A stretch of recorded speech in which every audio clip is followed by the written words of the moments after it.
on the ground. It's a germ.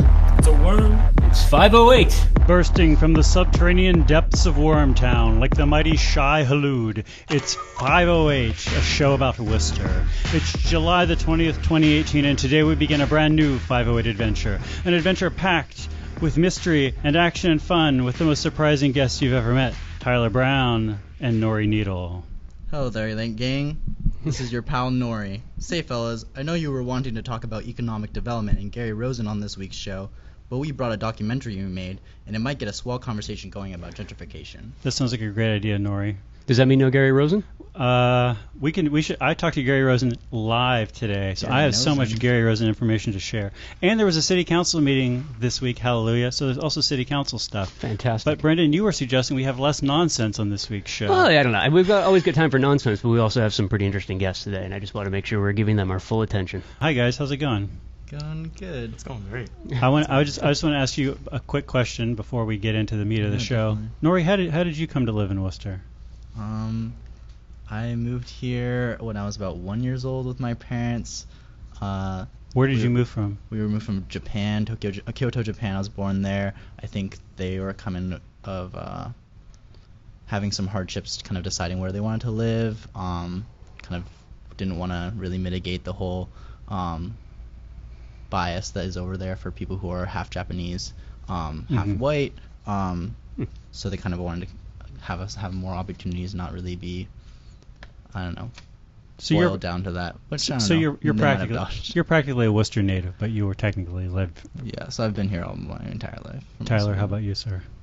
So I was actually born in Worcester. Good job. But I was like moved right out. So I lived in New York for like 4 years. I lived in Boston. We didn't have time to do the exit interview. Yeah, Mattapan. And my mom, she was like, we were living in Lynn. That was the last place we lived. So I've always been like Massachusetts, between New York and Massachusetts. Yeah. And my mom was like, you know what, like I want to go back to Worcester. And I was just like, what's out there? Like I don't want to leave Lynn. Like I love Lynn. And my mom moved back out here, and I was just like, okay. So like now this is a place I call home. That's kind of cool though, because I mean, Lynn being like another secondary city, gateway city, that like it is probably more similar than not, but it's also one of those places. If you're from Worcester, like growing up in Worcester, like we used to make fun of Lynn. Yeah. When you were growing up in Lynn, did like people make fun of Worcester as being like this crazy backwoods like? Yeah. Okay. Well, not really, but like I don't want to get like too like nuts off topic, but like when I said I was moving, this is perfectly back on to topic. Worcester, Don't worry about that. Well, but when I said I was moving back to Worcester from Lynn, like I used to work at a Girls Inc. and I was one of the few guys that worked there, and they gave me like a whole bunch of condoms, and I was just like, what am I gonna need these for? They're like the girls in Worcester are like, and I was just like, okay, I was only 14. I was like, whoa, I'm all set with that. It is crazy though how outsiders, even like close by, right? Like you're not far, Lynn, we're not far away from, right? But like people probably have never gone back and forth. I do this all the time and go through this all the time with business, where like as close as Shrewsbury, like you'll meet people doing farmers markets and whatnot, and like, oh, you're from Worcester, like that's where your business is. Yeah. I haven't been in Worcester, I haven't crossed the bridge in 15 years, and like with a great deal of pride. It's like, well, you know, bad things don't happen. There's not like a troll under the bridge, right? There's nothing awful is going to happen if you cross over. It's funny how the city sometimes island unto itself for no obvious reason. You might just meet us. That's It is. Well, so I want to, I don't know if we want to read the city council agenda for the week, but please don't read the whole thing. There's three things that are interesting to me. One is that we have an update on affordable housing in the city, which I think connects into what you gentlemen are interested in. One is that we have a report on what the city's homeless commission wants to do about dealing with chronic homelessness in Worcester. And the third is that Gary Rosen has another article or another item, this time with also with Councilor Merrill Carlson, about people making their own driveway. So, and I asked him about this, and he said he just wants to keep it in the city manager's what do you call it? Eyesight. They're sticking with the trend now, though. It's like no DIY skate parks, no DIY driveways. It's just basically saying like you need professionals to be involved with everything in the city of Worcester. Do we want to talk about Warside first, or do we want to talk about affordable housing first? It's been talked about a lot. I don't know that we have that much more to offer. I can give a few anecdotes that I did tag along with the group that went down to the city council meeting on Tuesday.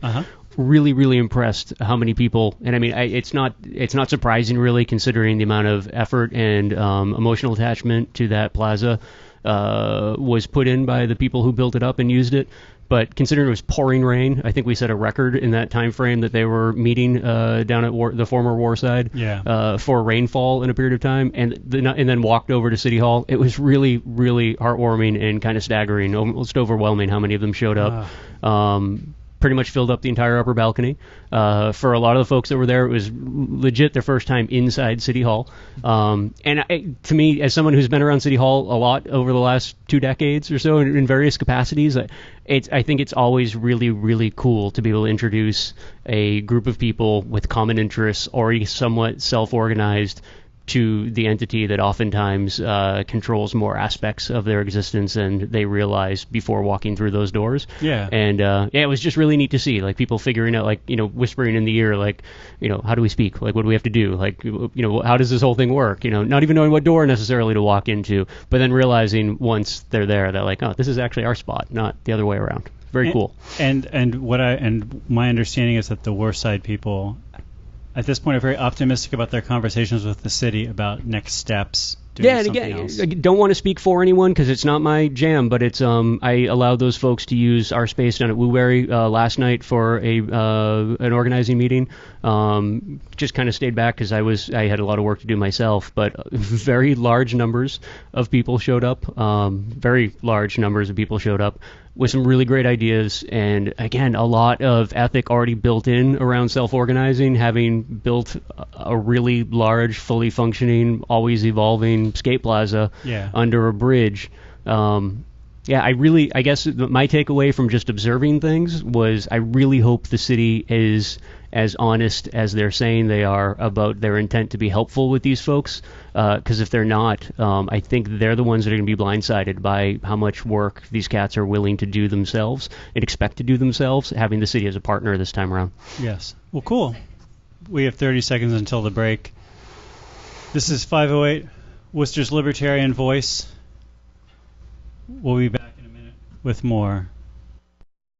Live from our studio in the depths of Wormtown in a basement down an alley, this is 508, a show about Worcester. Today on the show we have Brendan Mellick and Nori Needle, Tyler Brown, myself, Michael Benedetti, and somebody on the phone, right? Is it Colin Novick on the phone? I hope so, otherwise it's going to be really disappointing. I have such trepidation about every caller on this show. Hello, caller. Hello? Oh, no. Right. Hey, it's you, thank God. Colin Novick, Worcester environmentalist, Worcester legend, Greater Worcester Land Trust. Expert on all things gypsy moth. We have a bunch of gypsy moths in the Commonwealth right now. We have a lot of gypsy moths, and they're moving north. It's been crazy. Tyler was just asking me about what gypsy moths are.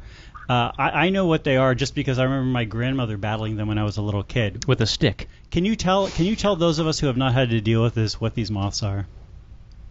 These are caterpillars that come in.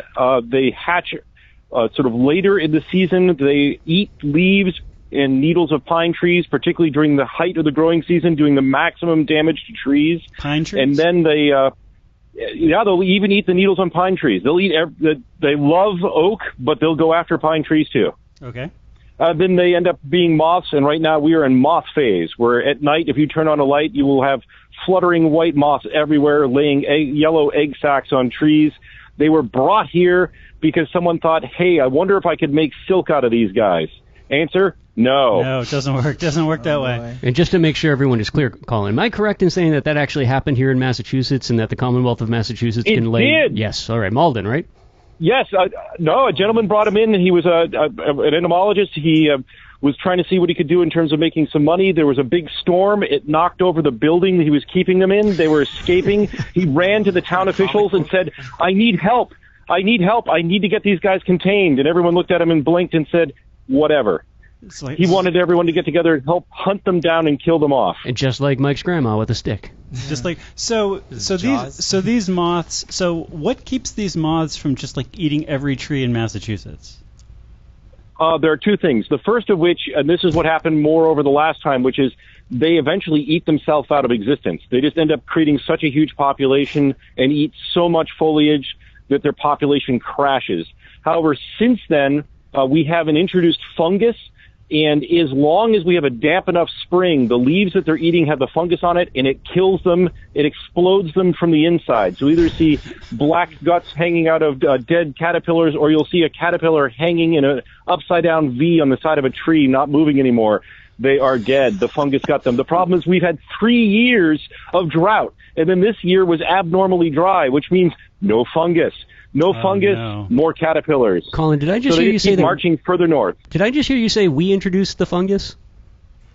We did. So we how did. long this is before? One of those crazy. Knowing that this is like a shared interest, how long before that fungus mutates and starts invading humans, and we end up with exploding humans all over New England? See, we weren't paying attention. The fungus has actually been introduced for a long time now. Okay. In fact, when the state first introduced it, they thought it was a failure because they sort of released it into the wild and nothing happened. And then like years later, they started to notice the caterpillars were dying, and they're like, that's kind of weird. And they're like, hey, remember that fungus we put out there? It just took a little while to take root, but now it's actually one of the natural biocontrols that keeps their population in check. So this was done we have a blind. spring with water. This was done blind. You know, just some genius scientist said, hey, let's just take this fungus that makes things that eat it explode and just throw it in trees in New England. What could possibly go wrong? No. They went back to the origin of the gypsy moth caterpillars and found what keeps them in check in their natural habitat. Figured out if they could bring that here, and then tested the hell out of it. It looked like it was probably benign. Then we all cross our fingers, hold our breath, introduce it, and then nothing happened. So I just want to bring up one last thing, and then I will stop wasting Mike's time here. I remember when the Asian longhorn beetle first came into play, and I think you called me an idiot for this idea. I still want to find a way to raise funds to train woodpeckers to hunt both the Asian longhorn beetles and gypsy moth caterpillars, man. I think that's where it's at. We're going to train woodpeckers. The biggest... I'm with you, except the problem is that the population of gypsy moth caterpillars expands and contracts, it explodes and it disappears. It's not a reliable food source. So you're not going to find a bird that's going to do what you want. Well, they don't need to eat them. They just need to peck them. Just smash them. All right, so I want to ask... Good luck. I want to ask some adult questions. So I've read that a third of the state has been defoliated by these gypsy moths this year. Am I misunderstanding what that means? What it ends up meaning that there's a third of the state that has had a foliage impact. That doesn't mean that a third of the state no longer has leaves. Okay, so a third of the state and has it's been also hit by worth these. noting. Right, and it's the way of looking at it is it started in sort of Connecticut, Rhode Island. This most recent wave, it's been marching up here.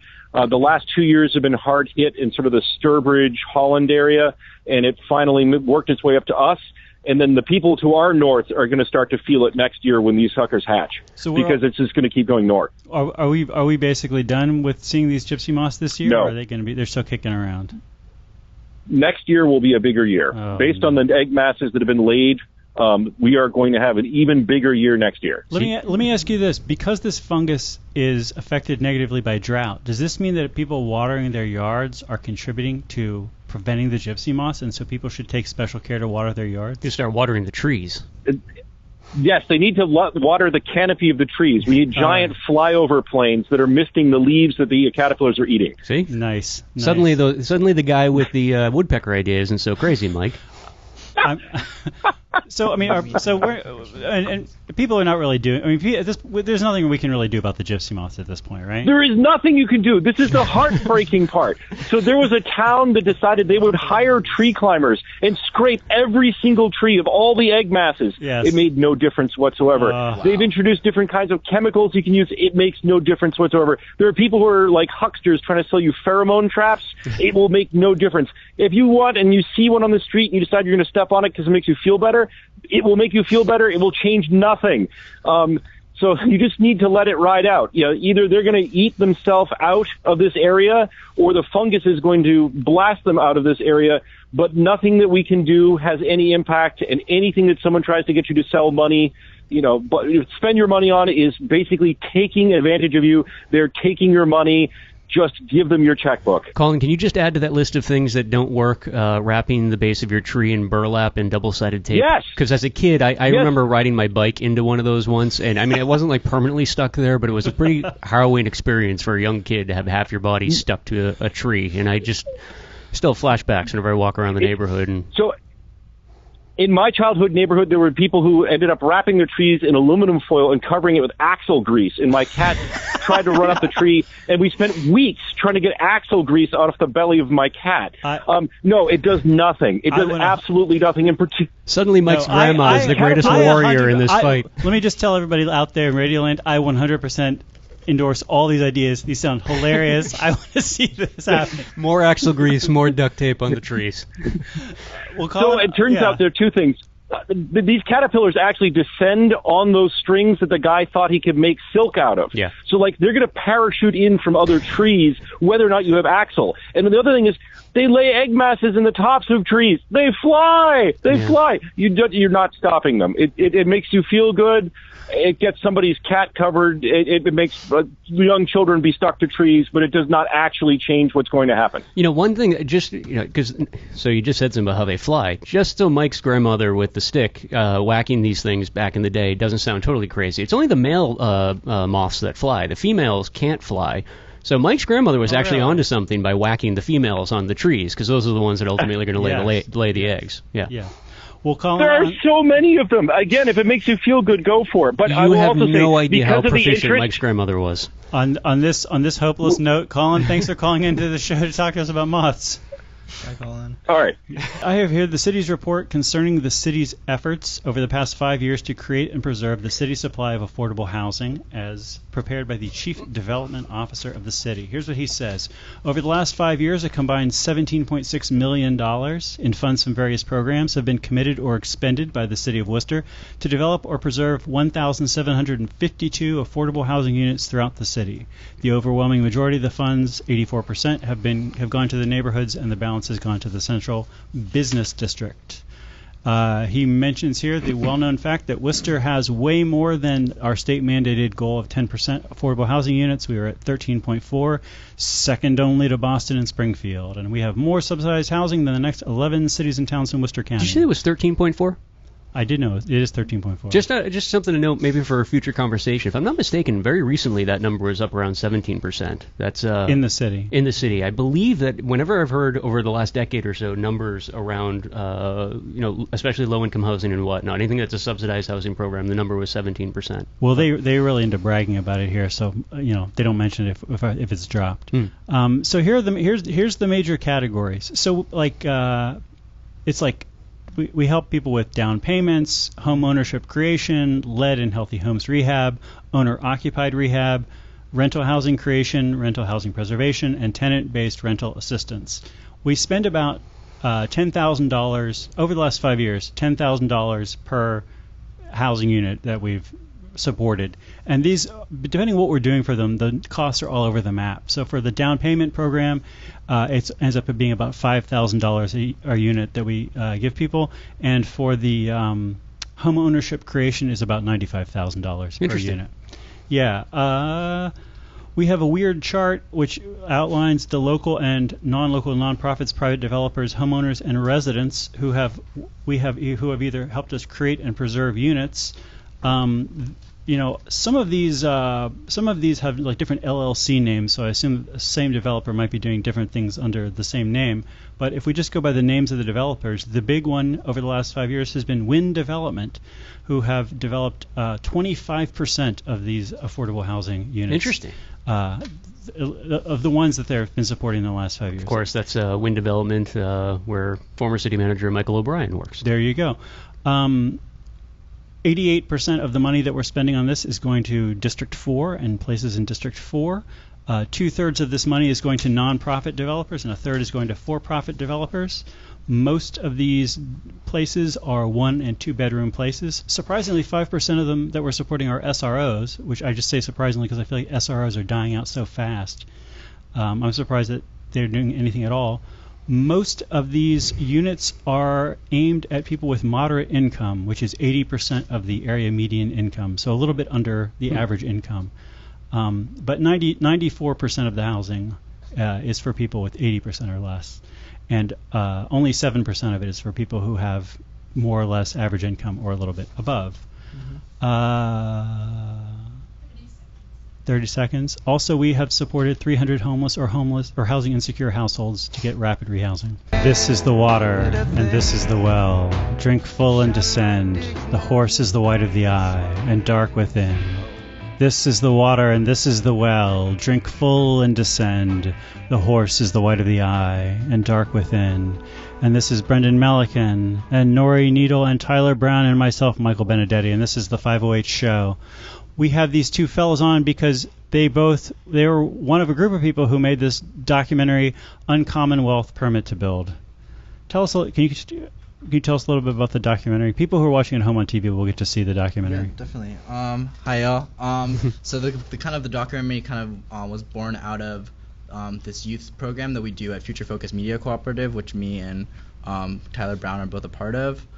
We do a summer program every year. It's actually happening right now as we speak. No, I guess they don't do it on Fridays. Yeah, not Fridays. But it was born out of it. So when we get all these youth together in a room, we have a discussion about issues in the city, kind of what we're seeing in the city, what we're kind of what we want to be making maybe a documentary about. Usually every summer we have a documentary that kind of features kind of a youth perspective on things. And this time around last year, what we're seeing was lots of like permit to build signs everywhere, lots of like new breweries coming in downtown, that whole beer garden thing. We saw the old theater being demolished. We saw the fence being put up around the church. And we were like, what is going on? What does this mean for the city? What does it mean for the city's youth that downtown's changing? What does it mean?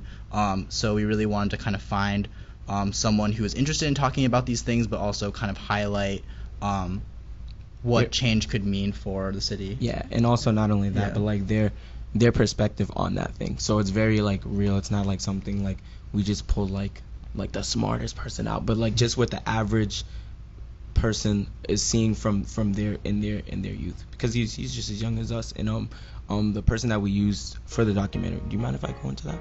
No. Yeah. Okay. Yeah. The person that we used for the documentary, his name is Tyree Sims. Shout out Tyree Sims. He's a local Worcester rapper that came from here. And we just thought it would be really cool because it was actually my first year. So we just thought it would have been really cool not only to talk about something very serious, but something that's also as far as like entertaining, kind of going off, the parallel of like his everyday life and like what it means to him to be a local rapper trying to make it out of the city, or make it in the city, and then also what's he seeing that's affecting around the city. So we try to intermix those two. And what did you find by talking to him? Because I mean that's what I find most interesting is that as I'm 42, right? So my perspective, especially being a young person in the city, goes back to the 80s, and clearly a lot has changed from then. And I feel like as an adult, I can look back and say, hey, the city of Worcester's never been better, right? And I think in many ways it is, like objectively, but from my perspective, my perspective's irrelevant because I've already got one foot in the grave from the perspective of everybody younger than me. So like, what did you guys find in talking to younger cats that are coming up in the city now about the way the city is changing and the direction it's headed? I would say that, so basically based off that, and when you show the documentary, you'll see like his exact words, but basically for him in the music scene, he was saying that he doesn't feel there's a lot of he said it's a quote like systematic glass ceilings. Like he feels there's a lot of systematic glass ceilings in Worcester where a lot of people don't want to really support, so it's harder for upcoming artists and not only just like musically, but like just creatives to kind of grow that are within the city. And from things happening on the gentrification side, he's seeing it a lot more. So he's I think that when we were showing one of the videos here, like we've heard like someone pitch in like, oh yeah, like I remember when there used to be like Midtown Mall and all these other things, and he's saying, and he also in the video he's saying like we pulled, well it was me because I edited the video, but I pulled off kind of like this diagram from Telegram and Gazette, and it was kind of showing what and I just got it off of YouTube, and it was showing like what they want to do with Worcester in the next couple years. So like I remember in the video he's saying like if Worcester looks like that in the next couple years, he's gonna be like, man, like he's gonna feel like one of those people where as it goes on in the future, y'all ain't gonna know about this when it was here, and like kind of like probably something I imagine like you guys would feel, right? When you were younger and you used to see certain things, places, and then you don't see it anymore, and you're just like, wow, like what happened to that? Where And did it go? Like, that's exactly the thing that I find amazing, because I can't imagine, even as from the parental perspective, I can't imagine what growing up in this city is like now. Because when I was 10, that's when like families started like sticking us on city buses to go downtown, hang out at there was 2 different arcades downtown, one in the Midtown Mall and then one at the old Galleria.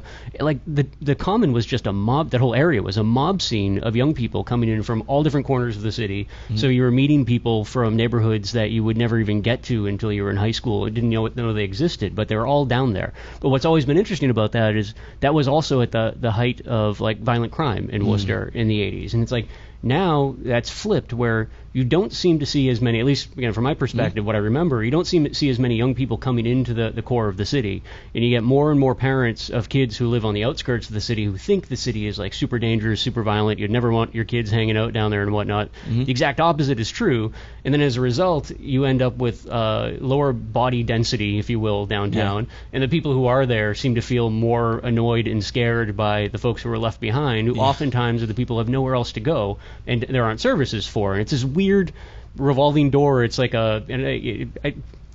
it's a broken system, if you will, and that's one of the things that I always find really confusing, and I hope that younger cats actually have a solution to, because I don't, as to how you can simultaneously start getting that sort of activity, people back into the core of the city. That's kind of, I mean, I think the word common means something, right? It's like no matter where you're from in Worcester, that's your spot. Get people downtown at the same time, not having to worry about displacing people who are already down there, not worrying about having to damage businesses because their rents are going through the roof and whatnot. And yeah, I mean, there is a really weird line the city seems that it could follow, where it just gets stark and depressing very, very quickly, almost skipping steps of urban growth that normally would take place in a potentially gentrifying city. Yeah, it really seemed like, at least from his perspective, to be kind of like a double-edged sword of that. He's kind of afraid, and he has like a lot of sympathy for people because he came from a low-income family, seeing all his friends that are still kind of in that place, or his families that are in that place, getting constantly pushed out of downtown, being constantly like retold this kind of story just by how the buildings are being and how the architecture is kind of manifesting down there, that place isn't for them, and that place is being kind of built and like marketed to people who aren't like them, more wealthy people, more white people, more people from like out from the suburbs or from Boston who can't like no longer afford to live there. And then also feeling like there isn't necessarily the opportunity and the financial infrastructure that's going to like make Worcester an appealing place for like people who might want to bring him to the next level in his career in music. So it's like I think definitely like a really complicated issue where he feels like, I don't know, very attached to the city in an emotional way, but also feeling I need to leave because the opportunities aren't here for me. Well, that's just true for anybody though. For sure. They probably should leave Worcester because there's better opportunities elsewhere. Well, but I mean, we joke, but I mean, there's not really everything's greener, right? Other side, grass is always greener, right? I mean, I'm sure you can make that argument, but I think it is a really interesting sort of tug of war, if you will, because for the last 30 years, you probably have more of the, say, like middle class, upper middle class population saying the same thing. There's nothing left for me here anymore. And over the decades, they've pulled out, and with them goes their residential property taxes that ends up supporting everything from the schools to public safety to infrastructure and whatnot. And the city's in this weird spot right now, and There seems to be this really incredible opportunity that the city of Worcester could actually, especially with the amount of higher ed around here, could be rewriting the script on what modern contemporary gentrification, if that's even the right word, just like development looks like.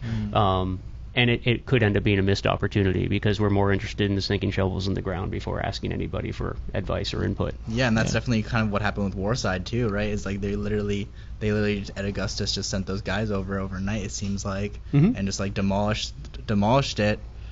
Yes, you seem like I feel like I want to say like I'm not. I feel like I can see how it makes emotional sense to all of us to say, oh yeah, the Warside thing is a gentrification thing, but I think it's a separate issue. I think it's a separate issue. I think we can be critical of it and not lump it in with gentrification. I just feel like gentrification is too.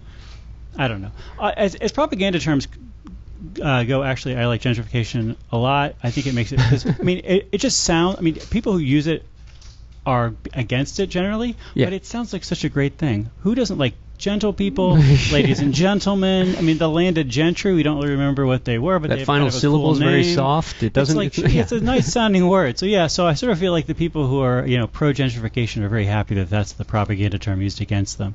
I just want to try to tease these threads apart and not talk about all changes in Worcester that happened as gentrification. No, I think that is important. Knocking down Notre Dame is not gentrification. I don't necessarily disagree. I think it could be viewed as that from folks who, for downtown, was their neighborhood. But I guess that's also part of my point too, is that the density like down that area, those blocks right around the Common and whatnot, is probably higher now than it has been over the last 2 decades. So that then calls into question like, whose neighborhood is that, right? You go 3 blocks out from that area, and the density really hasn't changed much, right? The housing stock is what it has been for a while. But in that immediate area, that area was essentially demoed and rebuilt back in the 50s when the mall went in. So I mean, it's hard to even make an argument that there's any displacement right there. But the people who are there, I mean, I've got friends that lived there 10 years ago and are more upset than anybody about that church because that's what they looked at every morning. But I don't know if that's what we're actually talking about. Like the folks that moved into post-rehab Bancroft Hotel, I'm not sure that those are the people we're talking about when we're having a gentrification conversation. Like, I mean, they might have been just first-wave gentrifiers. I mean, I think about gentrification, as when we're talking about the trade-offs of economic development, the displacement from a neighborhood, where like the positive thing is that like the neighborhood is getting money, people.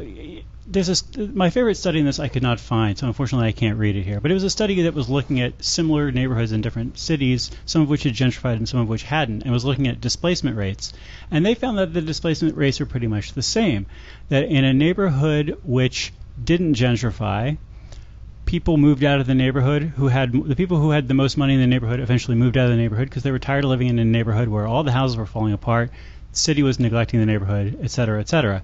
Neighborhoods that gentrified, those people stuck around, and the people who had less income were the people who moved out. That intuitively makes some sense to me, and it's sort of, I don't know, it also sort of outrages me in the sense that like it reminds me like this is sort of our affordable housing program for a huge amount of the people in the city, which is your building is going to suck. Your city services are going to suck, and therefore it's going to be cheap because there's not going to be a lot of other people looking for it. That these young professionals out of Boston are not going to want to move into a house that's half falling apart, so that house will be cheap. So now your house, there's your affordable housing. Like, and if somebody's speaking against gentrification, saying we got to keep these wealthy people from Boston out of here so that person can live in that crappy house, I feel like that seems like counterproductive. It's maybe the lesser of two evils, but it seems like such a we could do so much better. Mike, we're going to slide into a break and continue. This has been 508 Worcester's voice of anti-gentrification activism. We'll be back in just a second. Out are the lights out all, and over each quivering form the curtain of funeral pall comes down with the rush of a storm, and the angels all pallid and wan, uprising, unveiling affirm that the play is the tragedy man, and its hero the conqueror worm. Live from the hidden depths of Wormtown, this is 508, a show about Worcester, with Brendan Melican, Tyler Brown, Noriyoshi Wakabayashi Needle, and myself, Michael Drew Benedetti.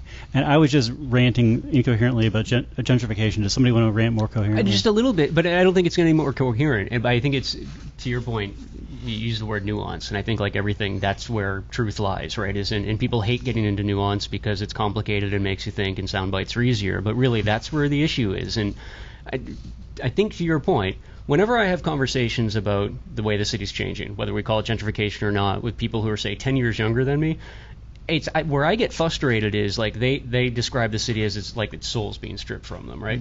But then because I'm just that much older, which isn't that much older at all, like I look at them like they're missing the point entirely. Like the city had its soul stripped from it 10 years ago. And I think you can keep going further and further back where I always think in my head, Frank Corey, he was my history teacher my senior year at Doherty High School, right?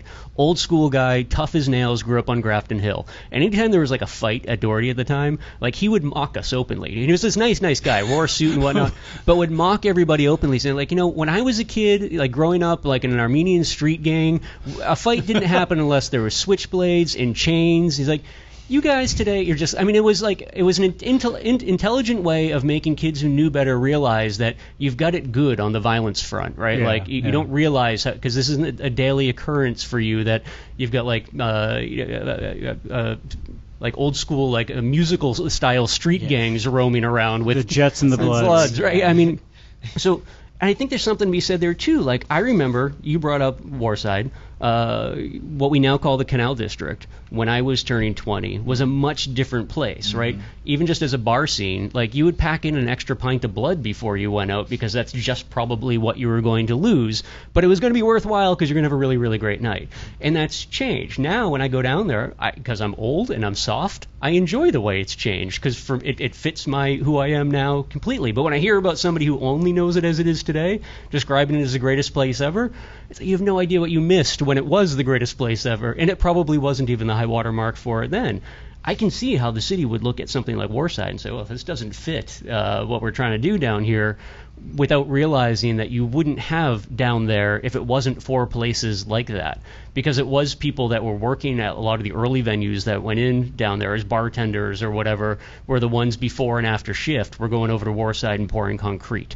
The relationship, you can't separate the two. But then you've got people who are just trying to manage the city. And I genuinely think they're doing the right thing.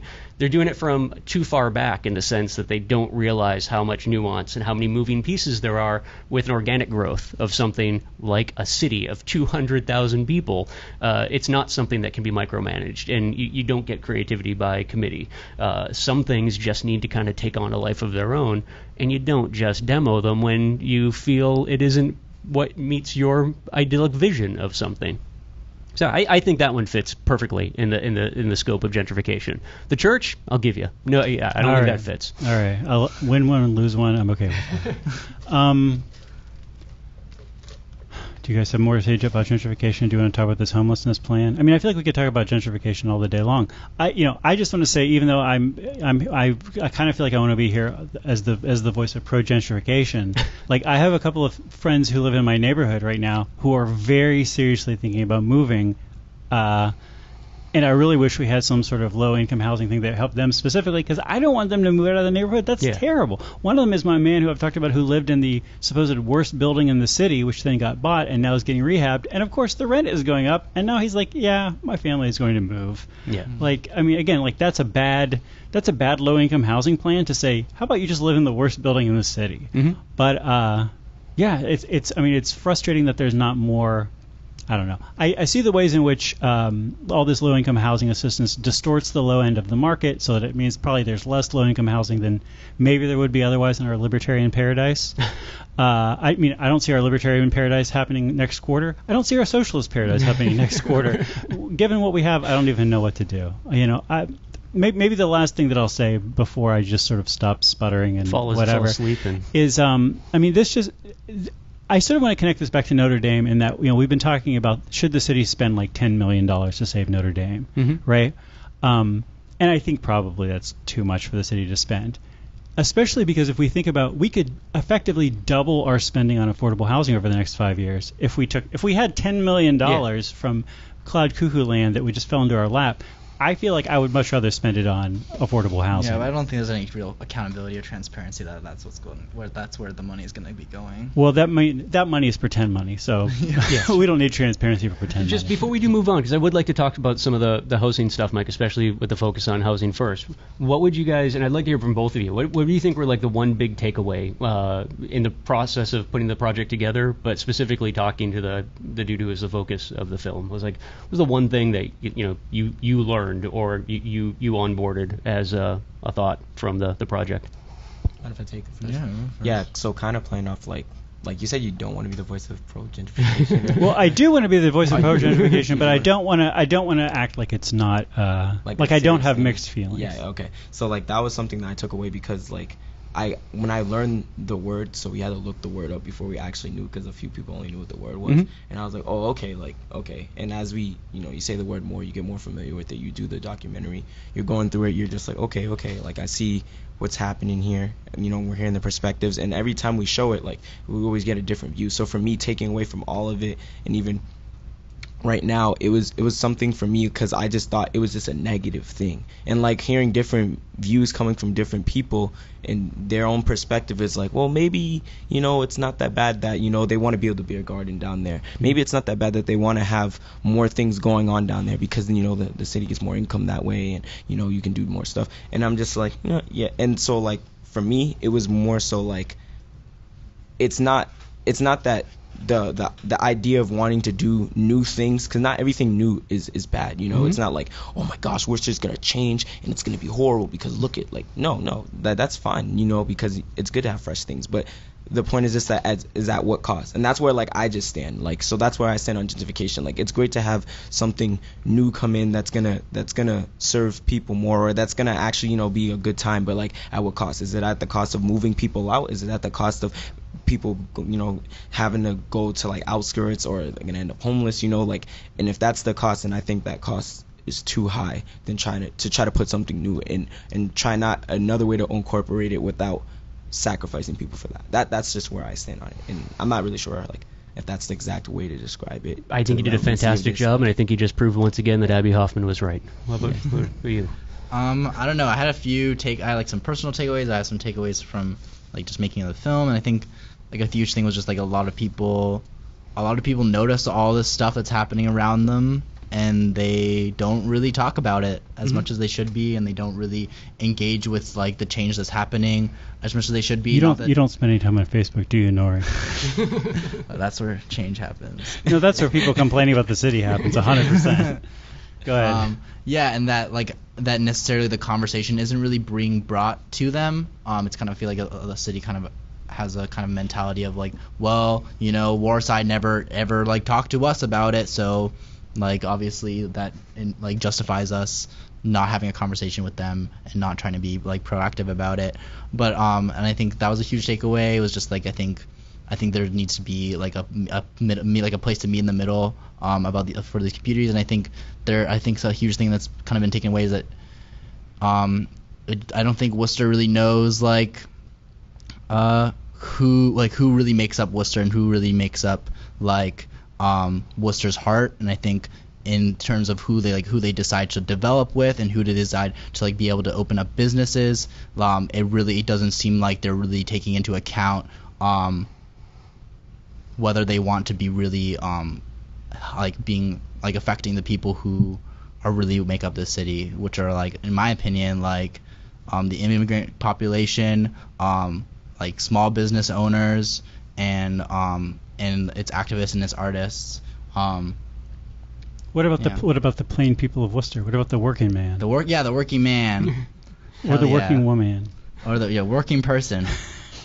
Cool. We got a couple minutes left, but not too many minutes left. Do we want to talk about housing first, or do we want to talk about?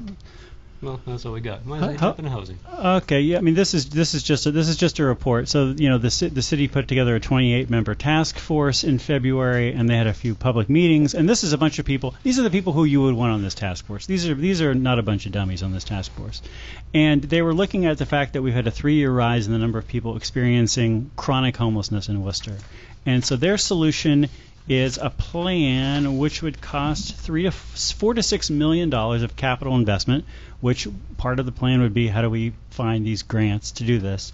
And basically it would be build another 109 units of housing in the city and put together or fund the programs that will help people get into these houses and keep their life together enough to be able to stay in these houses. So this is the plan. $4 to $6 million, half a Notre Dame. $4 to $6 million. Yeah. All right. That's all I got to say. Well, thanks for having me back down, Mike. I'm glad we ran out of we solved it all. We could read a vintage. You know, I almost had Nori. That actually seems. I just wanted to throw. That actually seems like a lot of money. You know, the housing first model, right? The one thing I like about it is it just makes sense. It's you've always got vacancies in housing stock. Fill them with people who have a need for housing, and then solve all the problems after you're able to take full account of people's needs and whatnot. Yes. I feel like this is another great example. Sometimes, unfortunately, of like bureaucracy by committee, where everybody at the table needs to have actually their hands in the pot at the same time, and it misses the point entirely, which is like if you want to deal with chronic homelessness, like housing comes first, right? Wait, you're saying you're against this report? I don't know. I haven't read the whole report. I'm saying that seems like a really big number just to solve, like, at its core, it's only dealing with the most basic concern, which is... well, it's basically saying we need 100 housing units. And some of them are going to be in group homes and some of them are going to be in larger or smaller situations. But so for half that money, there's a house on the market right now in Westwood Drive for $2.1 million. I'm sure there's enough room up there for everybody who they're targeting via this list. I would love that. Really nice neighborhood. I think it's a great way for people to get there. 50 formerly homeless dudes. We'll cut that budget in half, and we're just going to fill up that one giant mansion. Right there. Yeah, it's perfect. Man. They just saved you some money, Mike. Thanks for being on the show, Brendan Mellick and Nori Needle. Thank you guys for coming on. Brown. Seriously, this was fantastic, and tell Dee we say hello. Yes, D. Wells, thanks for making all this stuff happen. This has been 508. Oh, man, I should read a station identification thing.